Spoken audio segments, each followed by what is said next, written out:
right, before the video begins, I got some fucking splaining to do. So, what happened to the last video? Well, apparently Netflix said, fuck you.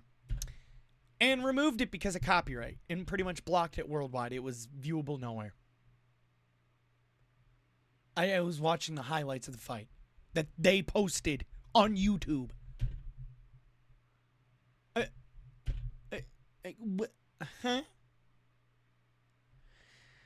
The copyright system on this fucking website makes no fucking sense. The fuck? So yeah, YouTube removed the last video I posted. Excuse me. I was gonna make an update video, but I'm like, you know what? We'll just let everyone know what the fuck happened in the next video. So yeah, I don't know why I'm doing that. But anyways, I was gonna do an idiots in cars, but I found a different video by Derek Van Schik. I don't fucking S. What the fuck is his name? S-C-H-A-I-K. I don't fucking know how to pronounce that, but and the title of the video caught my eye. It was titled "Why Jake Paul Acted Like a Child When AJ Was Beating the Delusion Out of Him." Psychology. I'm like,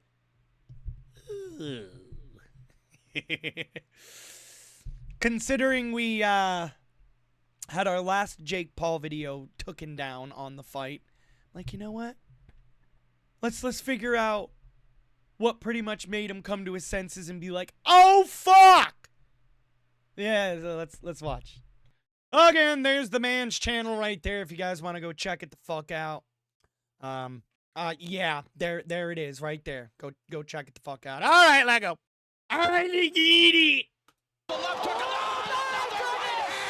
Why was Jake Paul behaving so oddly when AJ was beating the delusion out of him? We're going to break down that psychology, so now let's get started. I think my jaw is broken, by the way, so it's definitely broke. As many of us predicted, AJ did in fact hospitalize Jake Paul because AJ rearranged his face, breaking his mandible, or more commonly known as the lower jaw, and that was broken into 3 pieces. And it was clear Jake's lower jaw was broken because when he showed the inside of his mouth, his lower molar teeth were caved inward into his mouth. Titanium plates were screwed into Jake's lower jaw, and he apparently lost several teeth in the surgical process. Damn. See, Jake, that's what happens when you fuck about and find out. I'm a little fucked up, but will you take care of me forever and ever? Although Jake landed a few good shots on AJ, Jake fires his signature overhand right while dropping his left hand. Although the shot lands clean, Joshua takes it well and goes to counter with his own right. But Jake completely crosses his arms, leaving himself wide open for the counter. So Joshua makes him pay. landing those punches actually just discouraged Jake even more because he quickly came to the realization his hardest right hand punch he was expecting to knock out AJ with was doing nothing to him. I, Jake Joseph Paul, will knock out, defeat, and embarrass. Well, yeah, I mean, that's what happens when you fight a real fucking boxer. Someone who has real boxing experience, right? And again, I said this in my last video that did get taken down, that if you look at all of fucking Jake's opponents, right? They're either nobodies or past their prime, pretty much washed up boxers who are near retiring. So he has the upper edge. Yeah, I can talk. So he has the upper edge in pretty much everything. And I bet you that's what he was trying to fucking go for with Anthony Joshua. He's like, oh, Joshua's 36 years old, going on 37. Oh my God, he's tail end of his career. Oh, this should be easy peasy. Only to, fuck about and find out.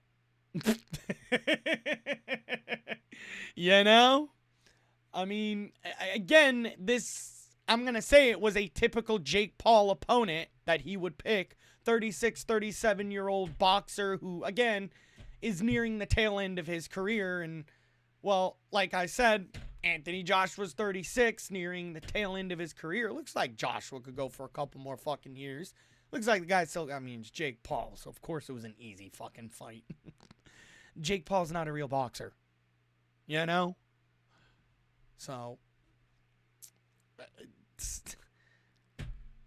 It blows my mind that this fuck thought he could fucking box against a real boxer. It was obvious why his fucking mostly all of his opponents were MMA fighters. Like, come on. It's Anthony Joshua. Anthony Joshua, you're a wussy. I'm gonna come down your chimney, boy, and whoop that ass. He doesn't have a chin, and he has no skill, and he's stiff. And I know that those nerves are going to kick in once he sees what I can do to him. Oh, that just sounds like projection. Josh, do you think you're going to knock him out? I see holes in his game of where I can land a big shot. Okay. 100%. I'm going to knock him out 5th or 6th round. Therefore, Jake's belief and pre-fight taunts that AJ had a weak chin where he can easily knock out AJ were proven to be just a delusion very quickly. Yeah. Chin's gone. But he's still Anthony Joshua. Which is stiff and no rhythm, no skill, just power. And that's when Jake fell back down to reality hard, quickly realizing it's going to be a very painful night for him. He's Many like, were wondering why it took yeah. AJ until the 6th round to knock out Jake. You know why? Yeah, it was largely because he was mostly running away from AJ rather than standing toe-to-toe with him to fight. It's the difference between fighting a Bengal tiger and running away from a Bengal tiger. Which one will last longer? Yeah, running away just prolongs the inevitable. However, AJ could have done a better job. Another reason why Jake Paul was pretty much pussying out the whole fucking fight was because, again, he wanted to be like, oh, but I took him 6 rounds. Oh, but I took him 6 rounds. When he barely did anything, honestly. You know? Cornering Jake in the ring to end the fight sooner. But Joshua unable to cut off the ring now following Paul. Psychologically, when Jake felt AJ's ring dominance, he quickly realized he was outmatched, and the delusion that he could knock out AJ began to leave his mind, and was replaced by what? Yes, fear and massive doubt, with his amygdala kicking into overdrive, which is our fear center and instructs us to fight, flight, or freeze. Since he quickly realized fighting AJ was not going to work for him, he naturally began incorporating even more flight, running away, and freezing, falling to the ground at any chance he had, just to survive the rounds. I mean, all it's doing is buying Jake Paul more time. I don't like it at all. Do you remember what Mike Tyson famously said? Everyone has a plan until they get punched in the mouth. This is because once real physical danger is actually felt by the person, their higher levels of planning, strategy in their prefrontal cortex are often overridden by the amygdala, defaulting to instinctive survival mechanisms rather than a conscious proven strategy to win the fight. He's never even got hit yet, like in a real fight. He's never taken a real punch. I've never been knocked down or knocked out. Yeah, Ryan, how did that go for you, bud? You got your shit fucking knocked in by Tank. You're not a real fighter either, bud. Shut the fuck up. You're just a YouTube boxer. I'm pretty sure Anthony Joshua would knock the fuck out of Ryan Garcia as well. I'm gonna even say it, 1st round fucking KO. Garcia wouldn't even last 3 fucking rounds against Anthony Joshua. Even in sparring. How are you going to react when that big shot hits you? You think you're going to snap back into it and know what to do? No. It often takes years of experience and practice to not let their amygdala take over in fear once they feel their life is in real danger. Since winning a boxing match falls way down on the list of priorities, just surviving becomes the most important thing, causing fear, often panic, to take over, doing whatever they can to just survive. Which is why we saw this very odd behavior from Jake. Devastating right hands, but Paul just leaning in on 25. And a few more takedowns. Mauro, is that why he's wearing the Hulk Hogan? Paul on the ropes, and Paul just, Paul tried, but come on, punches. I was about to say, if this video gets fucking taken down, I'm gonna be pissed. This is footage from someone else's video, YouTube. Don't fuck me! What is this? And yet he takes the knee again. This is not Joshua. It is happening. There's the right hand. Jake Paul goes down again. Step back with that right leg. He's cornered again by Joshua. Down, Paul goes. Another right hand.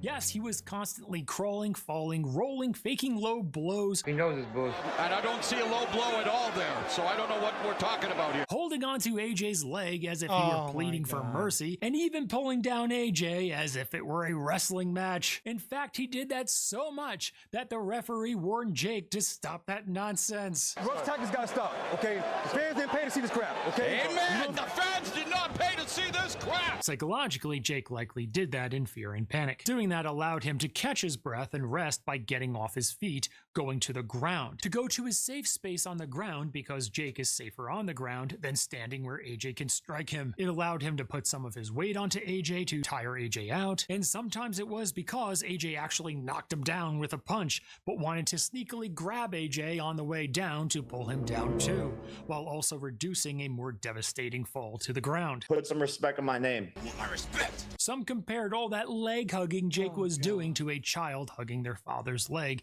in a pleading attachment response. Look at them legs! Chicken legs! That behavior reflects a regression to primitive survival responses where the brain abandons the sport's rules and norms, but instead defaults to whatever behaviors can possibly increase the chances of their physical safety. In moments of extreme physical threat, the mind does not care about how something looks, it only cares about what they feel may work. So we're basically watching this saying, desperate times require desperate measures and action. It's not just physical, I gotta take your soul in the ring. When you're fighting, you can just see a small glimmer of someone that's just about to start fading, and then you just keep exploiting that. Some people give up, some people get knocked out. Before the fight, AJ talked about taking Jake's soul and breaking him down psychologically. Do you know what AJ meant by that? Yes, it's to create self-doubt in Jake's mind, breaking that delusion of Jake beating him. In the fight, Jake was surely starting to hear AJ's voice in his head saying what he denied at the time. When you're fighting, you can just see a small glimmer of someone that's just about to start fading, and then you just keep exploiting that. Some people give up, some people get knocked out. As Jake felt his punching power, those doubts AJ seeded in his mind were surely consuming Jake's inner monologue, because what was occurring in the fight validated what AJ had said. There's certainly an element of psychological warfare in If Jake was smart and could have extended it a couple more rounds, actually fucking blocking and defending.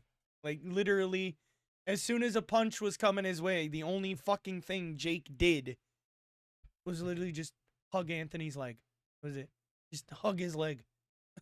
That's literally all he did, was just hug his leg when he got fucking his shit rocked. boxing, and it's important to believe in yourself.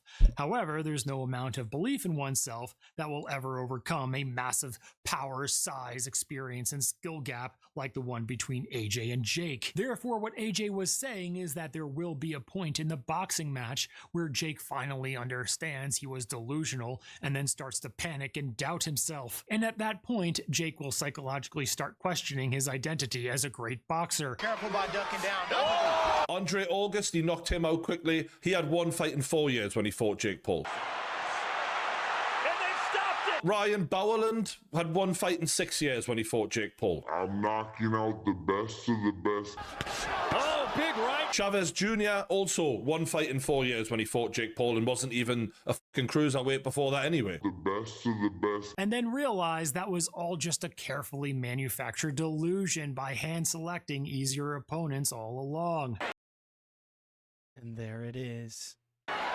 And let's not forget about Mike Tyson, who had one fight in 19 years before fighting Jake Paul. Beating all of these people. In other words, Jake can pull matching levers to protect his image and ego while avoiding anyone who actually exposes his true skill level. That's a tough realization to have while fighting one of the most dangerous heavyweights of all time. Jake Paul found out in this fight that he's nowhere near the level of an elite heavyweight fighter as AJ, and his dream of becoming a heavyweight boxing champion is just that, a dream. And likely will always be a dream, because listen to what Jake says after the fight. Go for the Cruiserweight World title. Yes, after boxing AJ and realizing he could never beat someone at AJ's level in his lifetime, he now wants to become the Cruiserweight champion, a weight class lower, while for about a year he was saying this. When you called out Anthony Joshua, why did you do that? To be the heavyweight champion of the world. This indicates that Jake is like a child who says they want to be an astronaut. Psychologically, this reflects naive grandiosity,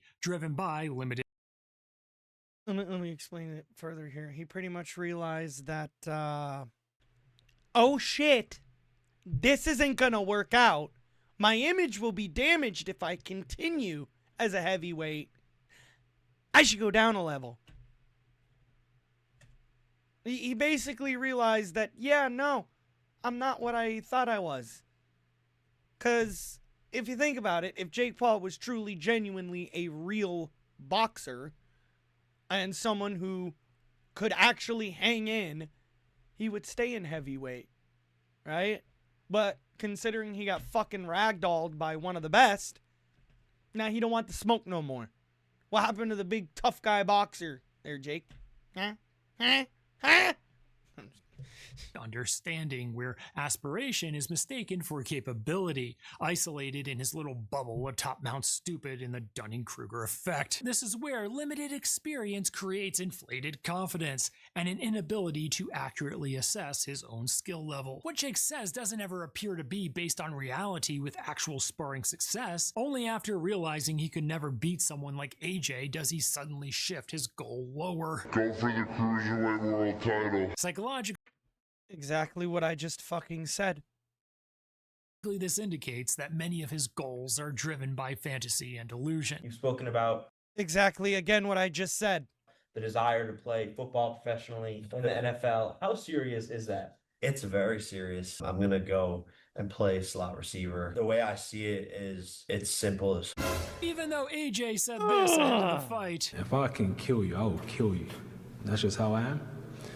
And this is just the job I do, so let's go. AJ did not seem to be fighting at 100% of his ability and seemed to show Jake some mercy because right before his final knockout punch, Jake was cornered, badly beaten, and his head was on a tee. AJ could have landed a flurry of punches on Jake in that corner, or at least a temporal right-hand punch to Jake's cranium that could have easily fractured his skull and may have literally ended Jake Paul. Oh, there's a left hook. He did. However, it appears AJ chose to limit the number of punches he threw and also aim a little lower to land that clean right-hand punch on the side of Jake's face, which fractured his lower jaw, still hospitalizing Jake Paul, but not actually killing him. If Anthony Joshua won, Anthony killed this guy. Rolls-Royce, Fiat. The variety of emotions we see in the final moments of the fight are fascinating. AJ finally corners Jake, hits him with a quick left-hand jab to the body, which lowers his guard, opening up a clean right-hand shot to the head. You can see AJ smile. No defense as well, literally leaving it wide open. Not trying to defend or, counter back. Just straight wide open for the punch. Smile there when he sees Jake had fallen into his trap and knows that he's about to finish him off. And then you just keep exploiting that. Some people give up. Some people get knocked out. Jake's body language and facial expressions when he knows it's all over for him is a little sad as he whimpers in the corner with that scared, nauseous look on his face, realizing this may be his final moment on Earth. If I get hit with that shot, I'm screwed. I don't believe he's going to hit me with those shots. You gonna hit him with that? 100%. And land that right hand that he says is my only weapon. If you look at Jake's eyes and face, he's pleading for mercy to AJ as if he's a child. Please don't do this. Some people get knocked out. It's actually quite surreal that the moment many of us were concerned what happened to Jake actually happened in real life. If Jake Paul is left, up against the ropes with Anthony Joshua, unloading on him, could be the end for him, literally. It could be his last day on earth. Jake Paul was helplessly exhausted, badly beaten, and cornered where AJ could have unloaded a flurry of clean punches on Jake. When he takes that clean right shot from AJ, breaking his jaw in 2 places, and then falls to the ground.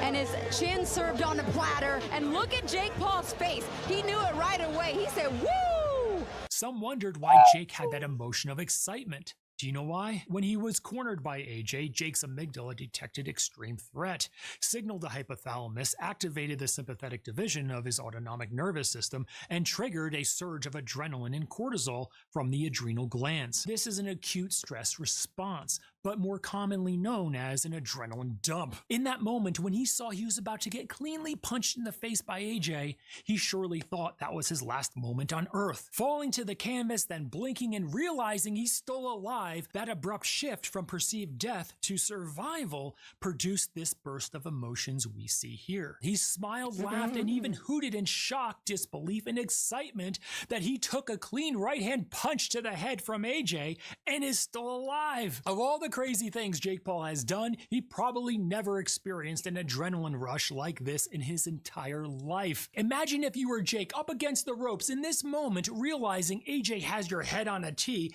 and believing that's your last moment on earth. If you ever had a true near-death experience, you know what I'm talking about. Write in the comments below how you felt the moment you realized you survived it. You may have felt shock, disbelief, and even excitement that you're still alive, especially taking that first deep breath of safety after feeling that sudden adrenaline dump, thinking that that may be the end for you. Also at that moment, Jake surely felt his lower jaw floppy and numb, but the real throbbing, aching type pain typically comes later after the fight when his adrenaline subsides. This is because adrenaline suppresses pain signaling in our body and delays the brain's perception of injury as a survival mechanism to get us to safety. In past fights, Jake's chin has never been tested, but it was in this fight, and I must give him credit because to stand up after that massive right-hand shot from AJ, breaking his jaw is actually impressive. That's probably the shot right there that was the, now we'll call it jawbreaker. Although he was unable to get fully to his feet before the ref's 10 count expired, it's a good thing he didn't get up in time because can you imagine the further damage AJ would have inflicted on him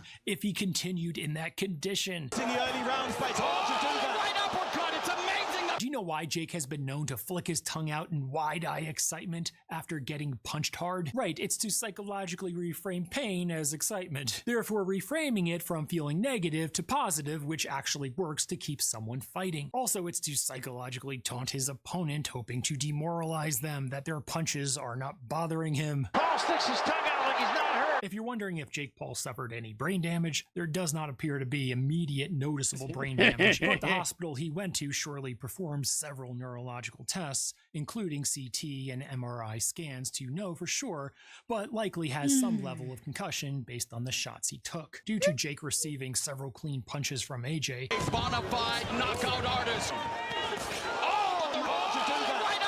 chronic traumatic encephalopathy is quite possible in his future, but we won't know for sure for many years to come. It's a progressive degenerative brain disease. It is like Alzheimer's. It can start with memory loss, CET, mood swings, and difficulty in concentration, developing into progressive dementia. The punch alone that shattered Jake's jaw could have caused a concussion. This is because concussions are caused by rapid acceleration and rotational forces of the brain inside the skull. In layman's terms, any force that violently rattles the brain around in the skull can injure the brain. Before this fight, I said there's about a 50% chance of Jake Paul getting seriously injured, and shattering his jaw where it needed to be titanium plated back together and losing many teeth in the surgical process is on the lesser side of a serious injury, but still quite serious. However, it's also possible he may experience CTE years later when symptoms such as memory problems, mood instability, impulsivity, or cognitive decline begin to emerge when his brain's neurons slowly begin to degenerate, largely due to the clean, powerful punches he took in this fight. There's the right hand. Jake Paul goes down again.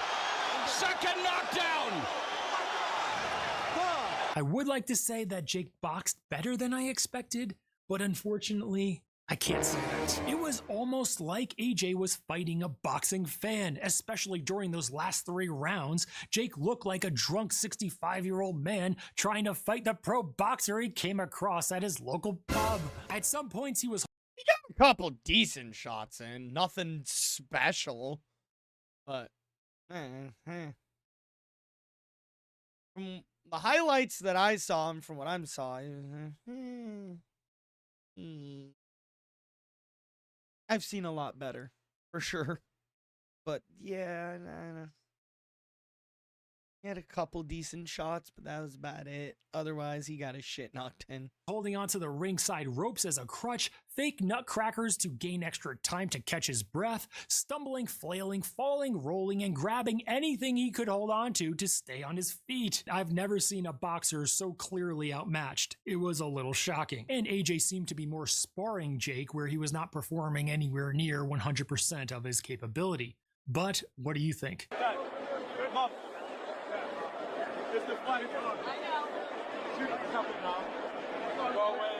Time. Go ahead and ring the cave in. I want to see Logan go up against this guy. I want to see fucking Logan take on Anthony Joshua. Isn't Logan close to Joshua's size? I feel like that, I mean, Anthony Joshua would definitely fucking win, but I feel like that would go farther than Jake, considering Logan's a little bigger and Logan does got some fucking power, and, you know, I feel like Logan would still lose, but he definitely, however many rounds they'd go, would take him the full distance. I could see Logan Paul possibly maybe taking Anthony Joshua the fucking distance, man. And AJ likely didn't want to seriously harm him, despite what he said before to hype up the fight. If I can kill you, I will kill you. This fight was promoted as Judgment Day to basically decide if Jake Paul was delusional or not. And of course he was, and AJ literally beat the delusion out of him. Now in the comments, what did you think of the Jake Paul-Anthony Joshua fight? Well, let everyone know in the comments below. Subscribe for more. Okay, thank you. Is there any more? Okay, no, there's no more.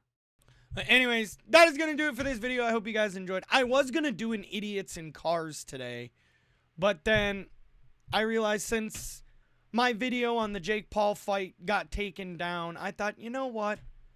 I saw this video. I'm like, to make up for it, fuck it. Let's watch that. But next time will definitely be some idiots in cars for sure. I got you on that. So, but that's going to do it for this video. Hope you guys enjoyed. See you all in the next one. Follow my Twitch, JMosier710, and follow my Kick, JMosh420. Okay, goodbye.